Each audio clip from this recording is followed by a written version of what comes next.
বুধবার অর্থাৎ গেল রাতে কোনো বড় ধরনের অঘটন ঘটে নাই। সেইখানে হচ্ছে গিয়ে আপনার গ্যালাতাসারে অ্যাটলেটিকো মাদ্রিদের ম্যাচটা 1-1 গোলে ড্র হয়েছে। আনন্দ, এটাকে তো গ্যালাতাসারের পার্সপেক্টিভ থেকে এটাকে অঘটন বলা যাবে না। গ্যালাতাসারের ম্যাচে খুবই এন্ড টু এন্ড ব্যাটল ছিল। অ্যাটলেটিকো মাদ্রিদ এগিয়ে গেল, গ্যালাতাসারের পরবর্তীতে ইকুয়ালাইজ করেছে। ইনফ্যাক্ট আপনার লাস্টের দিকে গ্যালাতাসারের গোলকিপার, ওই টার্কিশ গোলকিপার, তিনি যেভাবে সেভ করেছেন একের পর এক অ্যাটলেটিকো মাদ্রিদের অ্যাটাক, সেটা তারা যে পয়েন্ট পেয়েছে সেটা ওই গোলকিপারের জন্যই পেয়েছে। এক্স্যাক্টলি। এবং কারাবাগ তারা ফ্রাঙ্কফুর্টকে নাস্তানাবুদ করে ছেড়েছে, যেখানে ফ্রাঙ্কফুর্ট 2-1 ছিল স্কোর লাইন, সেখান থেকে 3-2 গোলে তারা হারিয়ে দিয়েছে। মার্সেই লিভারপুল ম্যাচে লিভারপুল একটা জয় পেয়েছে। আপনি রেকর্ড দেখবেন যে লিভারপুল অনেক ম্যাচ ধরেই অপরাজিত, কিন্তু সেই অপরাজিত রেকর্ডটা যে খুব ভালো একটা রেকর্ড তা নয়। তবে মার্সেইয়ের সঙ্গে জয়টা লিভারপুলকে টপ 8 এর লড়াইয়ে একটু এগিয়ে দিয়েছে। নিউকাসল এমফ্যাটিক্যালি জিতে গেছে সেন্ট জেমস পার্কে পিএসভির সঙ্গে। এবং স্লাভিয়া প্রাহা বার্সেলোনার ম্যাচটা মানে দুই এন্ডে দুই রকম গল্প। যে ঠান্ডায় বার্সেলোনা খেলেছে, সেখানে 4টা গোল দিয়ে স্লাভিয়া প্রাহার ম্যাচ মানে মাঠ থেকে আসাটা বার্সেলোনার সময় তো স্বস্তির আপনার ব্যাপার।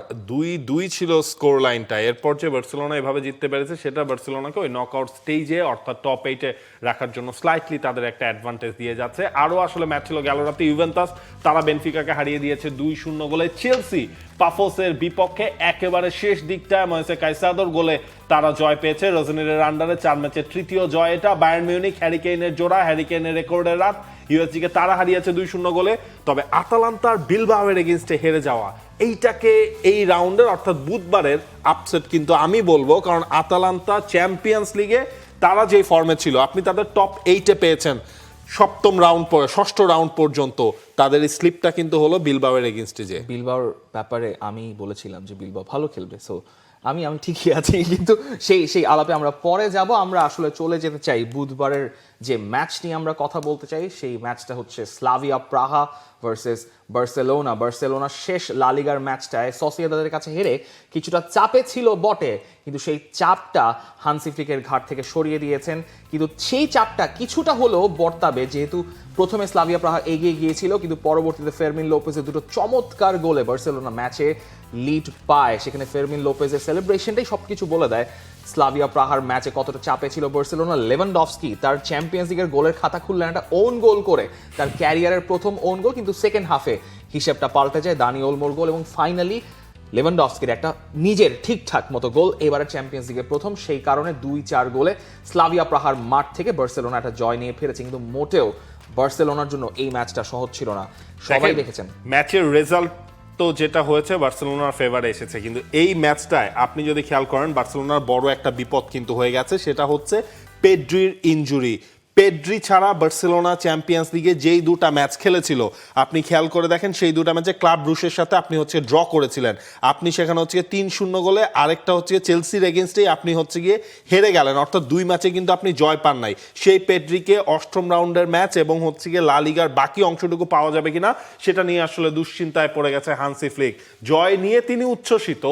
স্লাভিয়া প্রাহার মাঠে যে -ডিগ্রি টেম্পারেচারে খেলার পরও সেই জয় তাকে যেমন আনন্দিত করছে, তবে টেনশনটা বাড়িয়ে দিয়েছে পেড্রির এই ইনজুরি। ওর হ্যামস্ট্রিং এর সমস্যা হয়েছে, পরীক্ষা করা হবে। আমি জানি না কত সপ্তাহ ওর সার্ভিস পাবো না আমরা, এটা মোটেও ভালো খবর নয়। আর আমাদের পরের ম্যাচটাও জিততে হবে। আজকেই আমরা প্রমাণ পেয়েছি চ্যাম্পিয়ন্স লিগে জেতা কতটা কঠিন।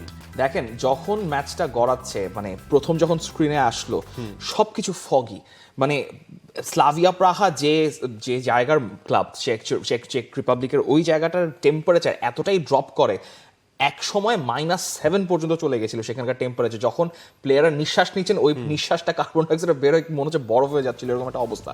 সেটা ইজ অ্যান ইন্ডিকেশন যে এই মাঠে গিয়ে বার্সেলোনার জন্য খেলাটা কতটা কঠিন ছিল। কারণ বার্সেলোনার রেগুলার ওয়েদার শীতকালে অবশ্যই কমে, কিন্তু এতটাও কমে নিচে নেমে এত অ্যাডভার্স সিচুয়েশন ক্রিয়েট করে না। যে কারণে পেদ্রির হ্যামস্ট্রিংয়ের ইনজুরিটা, যেখানে পেদ্রি অলরেডি কিছু নিগলসের মধ্যে ভুগছিলেন, তার মধ্যে খেলে যাচ্ছিলেন, মোটামুটি তার ফিটনেসটা ঠিক জায়গায় পৌঁছে যাচ্ছিল। গতকালকে ম্যাচেও স্ট্রাগল করেছেন, কিন্তু তার যখন হ্যামস্ট্রিংয়ের ইনজুরির সমস্যা হয়েছে, তার মানে ধরে রাখতে পারেন এটা অন্তত 6 থেকে 8 সপ্তাহের একটা ধাক্কা হলেও হতে পারে। যে সেক্ষেত্রে বার্সেলোনা কি মিস করবে? চ্যাম্পিয়ন্স লিগের লাস্ট রাউন্ডের ম্যাচ মিস করবে এবং খুবই গুরুত্বপূর্ণ কিছু লা লিগার রাউন্ড তারা মিস করে যাবে, যেটা আসলে বার্সেলোনার এই মুহূর্তে তো একটা আবার টাইটেল রেস কিছুটা হলো ওপেন হয়ে গেছে, একটা 1 পয়েন্টের গ্যাপ রয়েছে।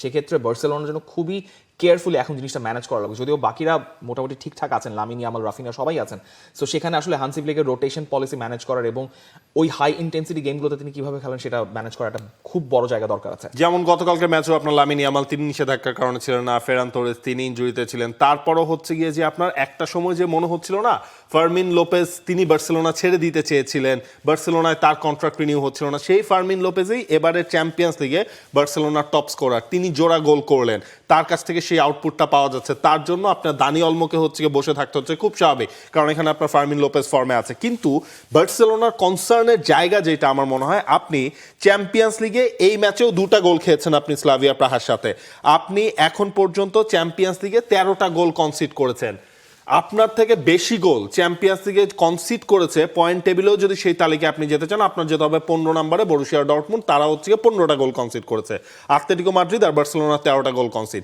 কালকের ম্যাচেও যদি আসেন, হ্যাঁ লেভানডস্কিটা আপনার হচ্ছে গিয়ে যে সেকেন্ড যেটা ওন গোল হয়ে গেল সেটা হচ্ছে আপনি লাক বলতে পারেন, লেভানডস্কির ব্যাড লাক, কিন্তু আপনি যদি আবার প্রথম গোলটায় আসেন সেই জায়গায় হচ্ছে গিয়ে আপনার কুন্দে প্রথমে তিনি তার যে কাভার করার দরকার তাকে তিনি কাভারই করতে পারলেন না, এরপর ফ্র্যাঙ্কি ডিয়ং তিনিও হচ্ছে গিয়ে তার মার্কারকে ঠিকঠাকভাবে আটকাতে পারলেন না, ফলে কিন্তু প্রথম গোলটা খেলো। এটা কি বার্সেলোনার একটা কনসার্নের জায়গা কিনা এই ধরনের কন্টিনেন্টাল টুর্নামেন্টে এসে? বার্সেলোনার অ্যাটাকিং সেট পিস ডিফেন্ডিং এর সমস্যাটা গত সিজন থেকেই হান্সি ফ্লিক এই ডিপার্টমেন্টে কাজ করা নিয়ে তার এখনো প্রবাবলি কিছুটা ঘাটতি রয়ে গেছে, যেখানে ফ্র্যাঙ্কি ডিয়ং এর যাকে মার্ক করার কথা ছিল সেখানে খুবই ক্লিয়ারলি দেখা যাচ্ছে ব্যাক পোস্টের জায়গাটা একদম ফাঁকা, যখন হেডারটা কুসাইয়ের কাছে গেল তখন ফ্র্যাঙ্কি ডিয়ংকে স্ক্র্যাপার করতে হয়েছে ওই জায়গাটা কভার করার জন্য, এবং জোয়ান গার্সিয়ার পজিশনিংটাও নিয়েও কিছুটা সমস্যার জায়গা ছিল ফার্স্ট গোল এবং সেকেন্ড গোল দুটাতেই, কারণ নিয়ার পোস্টে তখন তিনি একদম ফাঁকা রেখে দিয়েছিলেন second গোলটাতে।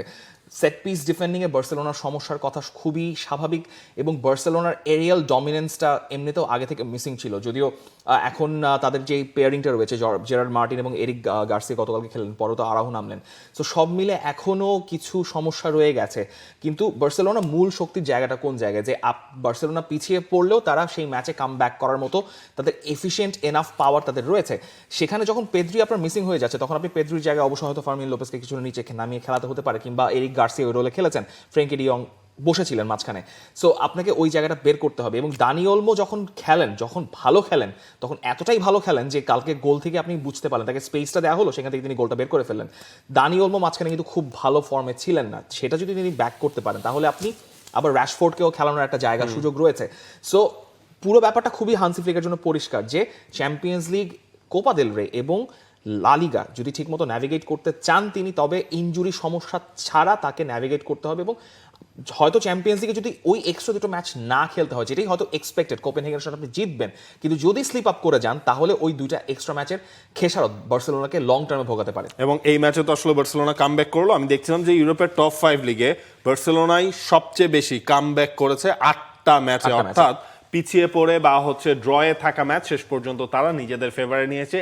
For more updates, subscribe to our YouTube channel and click on the bell icon. Follow us on Facebook and Instagram.